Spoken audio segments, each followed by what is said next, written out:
एक बात तो साफ नजर आ रही है कि नीतीश कुमार की विरासत का कौन वारिस होगा, ये एक सवाल पैरेलल चल रहा है इन चुनावी प्रक्रियाओं के साथ साथ। 2025 के चुनाव में नीतीश कुमार लीड करेंगे तो क्या नीतीश कुमार मुख्यमंत्री की कुर्सी पर बैठेंगे या मुख्यमंत्री की कुर्सी किसी और को दी जाएगी। इस चुनाव में नीतीश कुमार मात्र एक सीट पर लड़ रहे हैं, जबकि आपने देखा होगा कि जिस सीट पर नीतीश कुमार चुनाव लड़ रहे हैं उस सीट पे उम्मीदवार बदले गए हैं। मोहम्मद अमजद को उतार करके एक बात तो साफ हो गई है कि विशुद्ध पॉलिटिशियन है और कई बार चुनाव लड़ करके सुरेंद्र यादव को टक्कर दे चुके हैं। जो प्रशांत किशोर पिछले एक महीना से पार्टी बनाने के ठीक पहले से नीतीश कुमार पर हमलावर कम है और उनका हमला एंगल बदल चुका है।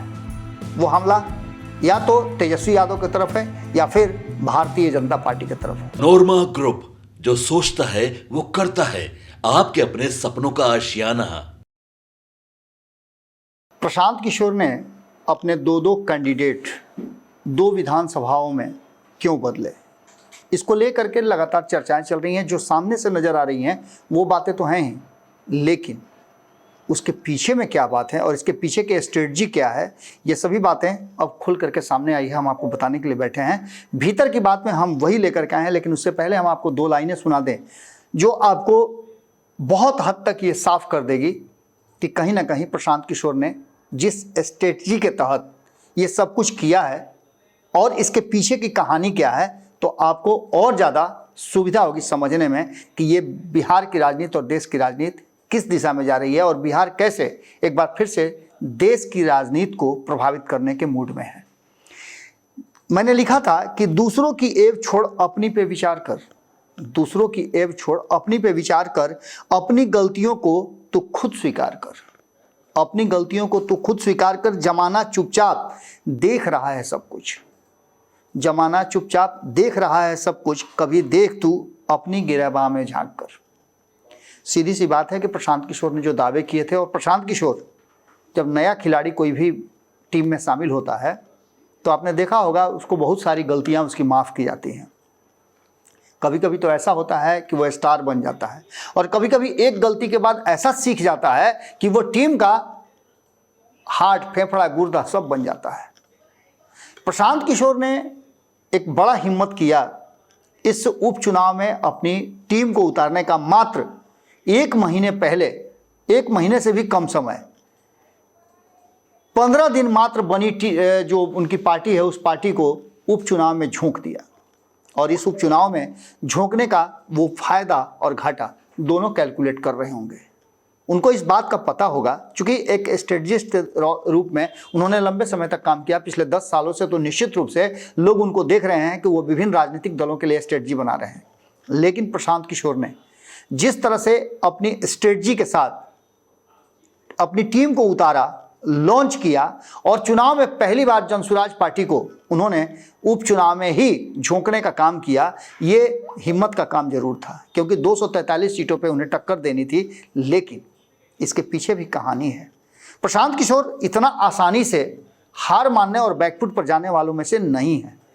जब नरेंद्र मोदी को उन्होंने टक्कर दिया, जब भारतीय जनता पार्टी के साथ रह करके उन्होंने देश की राजनीति में एक बड़ा नारा गढ़ दिया, नरेंद्र मोदी को देश का प्रधान बना दिया, जो तीसरी बार जीत करके आए, एक स्ट्रेटजी बनाई और उस स्ट्रेटजी पर जब उन्हीं की बातों पर किसी भी तरह का आरोप प्रत्यारोप या सवाल खड़े किए तो उन्होंने फिर से अपने आप को प्रूफ किया और नीतीश कुमार के साथ आकर के फिर से उसी नरेंद्र मोदी को बिहार की सत्ता से दूर कर दिया।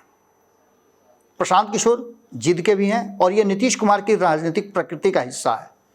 ऐसी ही राजनीतिक प्रकृति एक नेता की और है जिनकी चर्चा हम आपसे करेंगे, और ये पूरी स्ट्रेटजी है क्या। नीतीश कुमार को लेकर के कई बातें कही जा रही थी। कहा यह जा रहा था कि बेलागंज में जो उम्मीदवार उतार रहे हैं उस उम्मीदवार की घोषणा, इससे पहले सबसे पहले तरारी के उम्मीदवार की घोषणा और तरारी में ऐसा उम्मीदवार देने की बात कहना जो हर तरह से सक्षम है, भले ही राजनीतिक नहीं हो। लेकिन इन सब कहानियों में जहां तक अब जो स्थिति पैदा हुई है उस स्थिति में एक बात तो साफ नजर आ रही है कि नीतीश कुमार की विरासत का कौन वारिस होगा, ये एक सवाल पैरेलल चल रहा है इन चुनावी प्रक्रियाओं के साथ साथ। 2025 के चुनाव में नीतीश कुमार लीड करेंगे तो क्या नीतीश कुमार मुख्यमंत्री की कुर्सी पर बैठेंगे या मुख्यमंत्री की कुर्सी किसी और को दी जाएगी? मुख्यमंत्री की कुर्सी पर फैसला कौन करेगा? क्या आंकड़ों के हिसाब से फैसला होगा या फिर नीतीश कुमार ये बात समझ चुके हैं तो वो किसी अलग स्ट्रेटजी के तहत आने वाले चुनाव को लड़ेंगे?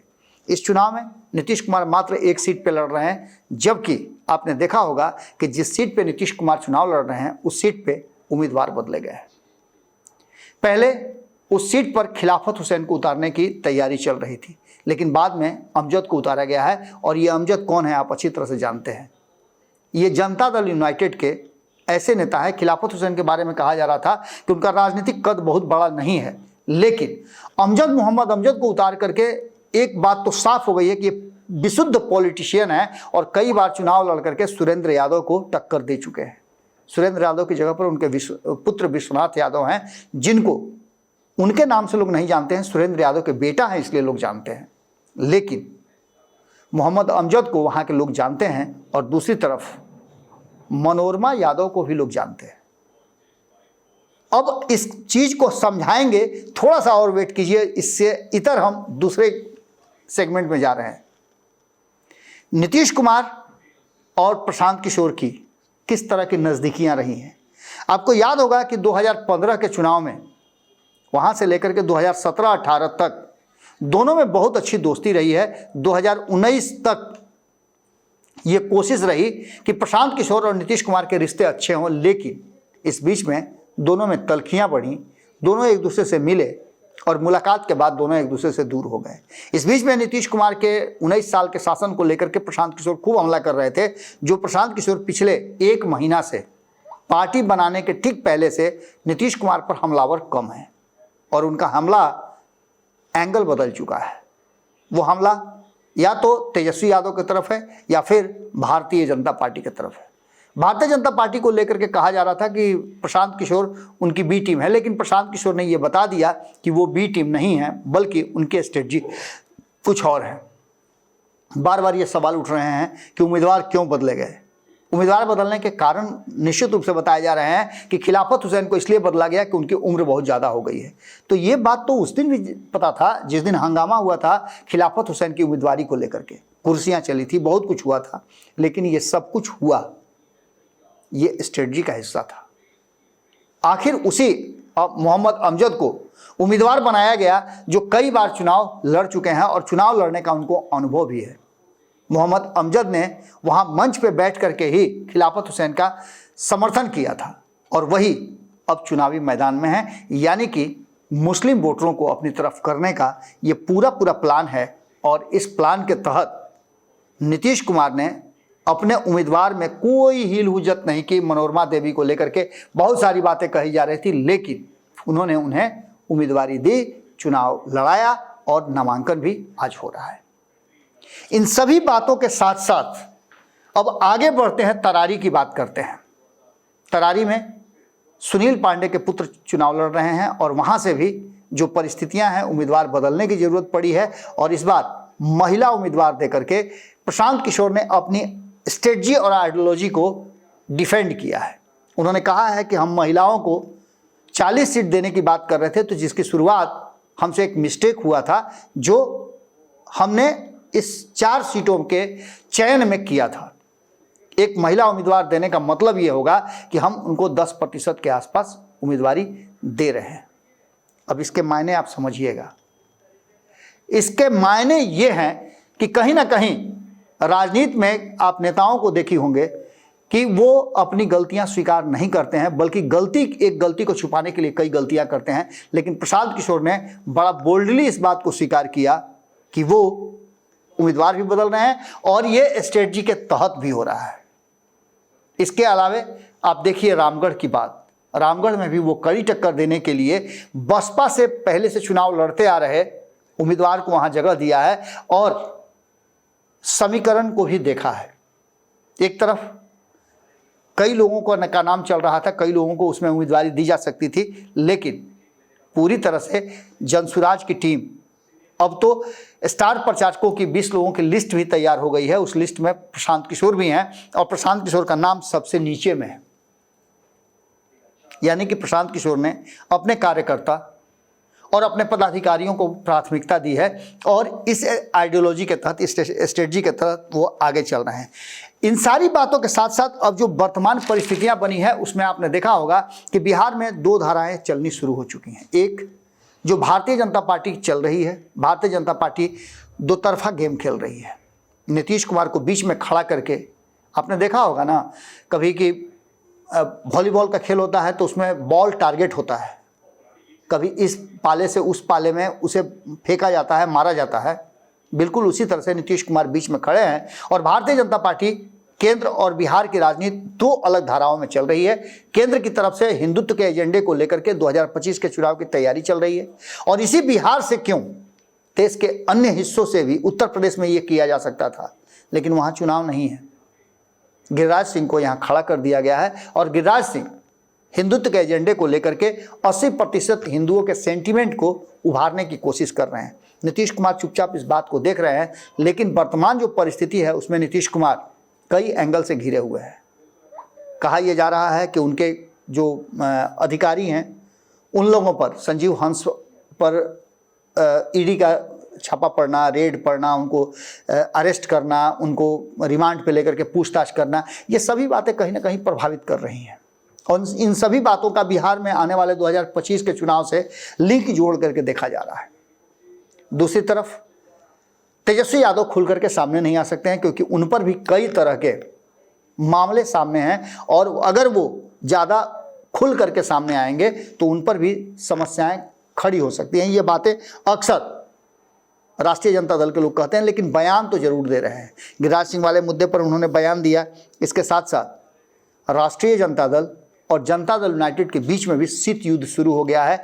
ये हमने पहले भी आपको बताया था कि दर्शाने की कोशिश हो सकती है कि दोनों एक दूसरे से दूर हैं और अचानक से एक साथ चले आए।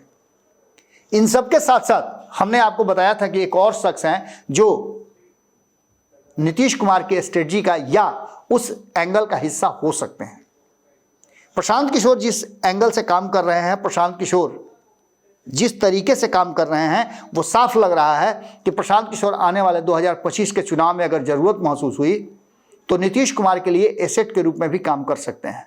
क्योंकि प्रशांत किशोर कंकड़ फेंक करके चेक कर रहे हैं, उंगली डाल करके चेक कर रहे हैं कि कितना गर्म है और बिहार का राजनीतिक माहौल और उसमें उनकी सहन शक्ति कितनी है।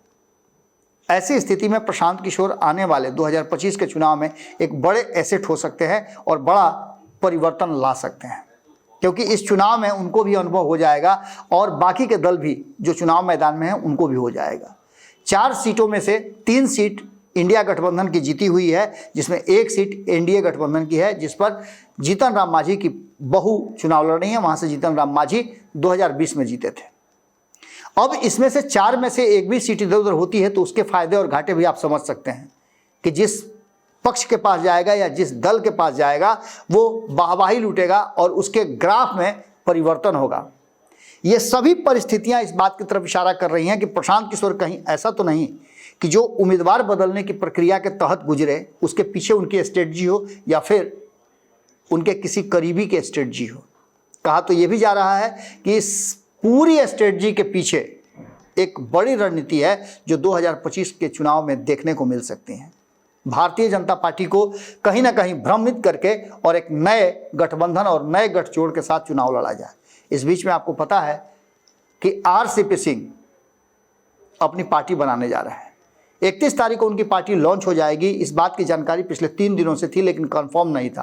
अब उनके सूत्रों ने स्पष्ट कर दिया है कि 31 तारीख को वो अपनी पार्टी लॉन्च करेंगे। इससे पहले हम ही आपको बता रहे थे कि वो नीतीश कुमार के साथ जाएंगे, लेकिन नीतीश कुमार के साथ जाने पर नीतीश कुमार का भी कद कम होता और आरसीपी सिंह का भी कद कम होता। इसलिए एक ऐसी स्ट्रेटजी बनाई गई है जिसमें आरसीपी सिंह अपनी पार्टी बना करके और जो लोग इधर उधर बिखर के जा रहे हैं उन लोगों को अपने साथ रोक के रखेंगे।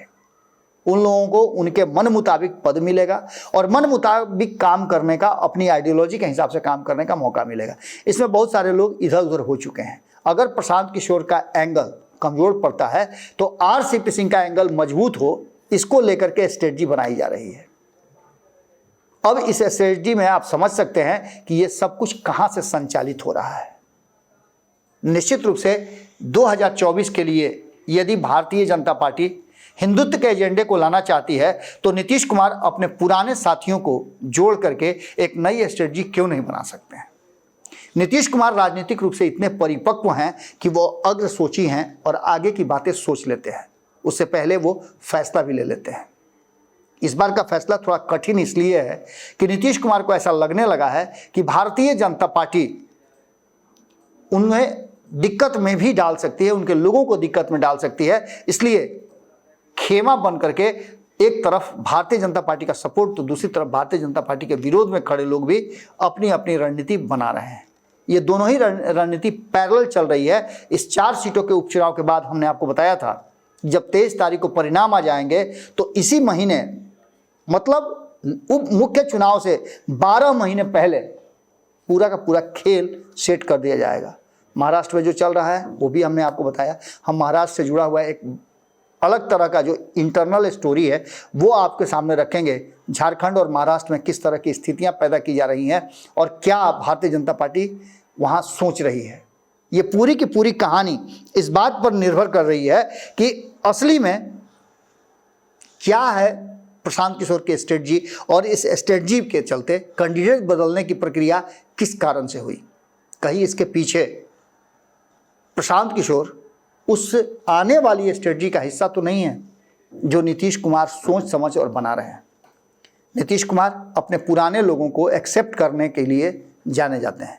ऐसा ही कुछ लालू प्रसाद भी करते हैं और लालू प्रसाद नीतीश कुमार की राजनीति लगभग पैरेलल चलती है, एक समान की राजनीति होती है। अब तो लालू प्रसाद ने भी नीतीश कुमार को लेकर के ये बात उन्हीं इशारों में क्या खुल करके कह दिया है कि अगर आप भारतीय जनता पार्टी के साथ हैं तो भारतीय जनता पार्टी के शासन और आपके शासन में क्या अंतर पड़ेगा। इस देश में समतामूलक समाज और सद्धर्म समभाव की बात होती है। हिंदू मुसलमान में बांटने की जो कोशिश हो रही है वो कहीं ना कहीं इस आत्मा और संविधान पर गहरा आघात है। क्या नीतीश कुमार इसको स्वीकार करेंगे? और नीतीश कुमार निश्चित रूप से जो क्राइम, करप्शन और कम्युनिज्म को लेकर के जीरो टॉलरेंस की बात करते हैं वो इस पर विचार जरूर करेंगे। ऐसी स्थिति में प्रशांत किशोर हो, आरसीपी सिंह हो या अन्य लोग हों, इनके लिए एक अलग रास्ता निश्चित रूप से खुलता हुआ दिखाई दे रहा है और ये रास्ता बिहार के शीर्ष कुर्सी से जुड़ा हुआ नजर आ रहा है। फैसला कौन लेगा ये आप अच्छी तरह समझ रहे हैं। अलग अलग धाराएं हैं लेकिन इन धाराओं में 2 धाराएं मुख्य रूप से है। प्रशांत किशोर भी समतामूलक समाज की बात करते हैं, सद्धर्म समभाव की बात करते हैं। भारतीय जनता पार्टी को छोड़ करके बाकी सभी लोग अगर भारतीय जनता पार्टी से जुड़े हुए हैं तो ये मान के चलिए कि उनकी कोई मजबूरी होगी या फिर भारतीय जनता पार्टी गैर भाजपाई दलों का एक कुनबा है, समूह है जो साथ में लड़ने के लिए तैयार है। भीतर की बात में हम आपसे यहीं विदा लेते हैं। बाकी की खबरें भारत लाइव पर जारी रहेंगी। इस बिहार की राजनीति एक बार फिर से देश की राजनीति की तरफ बहुत कातर निगाह से देख रही है। 4 सीटों का उपचुनाव बहुत कुछ लेकर के आएगा। बहुत सारे राजनीतिक परिवर्तन होंगे, दोस्ती और दुश्मनी में बदलाव होगा। ये बातें कहीं ना कहीं अब खुल करके सामने आने लगी हैं। आपके सपनों को हमने सजाया है, ई होम्स पैनोरामा को हमने बनाया है। ई होम्स मेरा एक सपना था जिस पे मैं पिछले 4 साल से काम कर रहा था। हमने जो बनाया है वो सबने है माना। ई होम्स पैनोरामा में हो आपका भी आशियाना। और फाइनली हमने 2021 में इस प्रोजेक्ट को लॉन्च किया। बहुत लोग अप्रिशिएट कर रहे हैं कि पूर्णिया जैसे शहर में, बिहार के, एक तो बिहार की बात करें उसमें भी पूर्णिया जैसे छोटे जगह में इस तरह का लाइफस्टाइल देना, ये सुन के हम लोगों को बहुत अच्छा लगता है। ई होम्स में हमने कुछ और भी किया है, जैसे हम जिस जगह में रह रहे हैं हमारे फैमिली सिक्योर हो, उनको सिक्योरिटी का ध्यान में रखा है। आपकी सुविधा और सुरक्षा आपके लिए खास है, ये आपका विश्वास है। इसमें आर्टिफिशियल इंटेलिजेंस का 7 लेयर सिक्योरिटी का हमने इस्तेमाल किया है। लस ग्रीन कैंपस को बनाया है। यदि हमारा बाउंड्री वाल है तो वो वर्टिकल गार्डन है। ये जितनी भी फैसिलिटी होता है एक इंटरनेशनल टाउनशिप में ई होम्स है, ये हम लोग विश्वास नहीं कर पा रहे हैं। जो भी हमारे मित्र, दोस्त या जो भी हमारे बाहर के बाहर आते हैं तो हम लोगों को बहुत अच्छा सुनने को मिलता है और बहुत अच्छा क्रेडिट मिल रहा है। वो सारा हमने सिर्फ एक बिल्डिंग नहीं बनाया, हमें एक बहुत अच्छा लाइफस्टाइल दिया ई होम्स में और मेरा एक सपना था जिसको मैं आज फुलफिल होते हुए देख पा रहा हूँ। ये आपका आवास है। ई होम्स पैनोरामा में अब आपका निवास है। E homes panorama, luxurious lifestyle redefined. Panorama group, जो सोचता है वो करता है। अगर ये वीडियो पसंद आई और वह बिहार के राजनीति और बिहारियत से सरोकार रखेनी तो सब्सक्राइब बटन दबा के चैनल के सब्सक्राइब कर ली। ओजे एगो घंटी बा, ओकरा बटन दबा देला से कुल सटीक और मारक खबर रुआ मुफ्त में मिल जाई। अगर रुआ पत्रकारिता के हमनी के नया प्रयोग में सहयोग कर चाहतानी तो ज्वाइन बटन दबा दी। पेटीएम नंबर नोट कर ली 9386816700। धन्यवाद।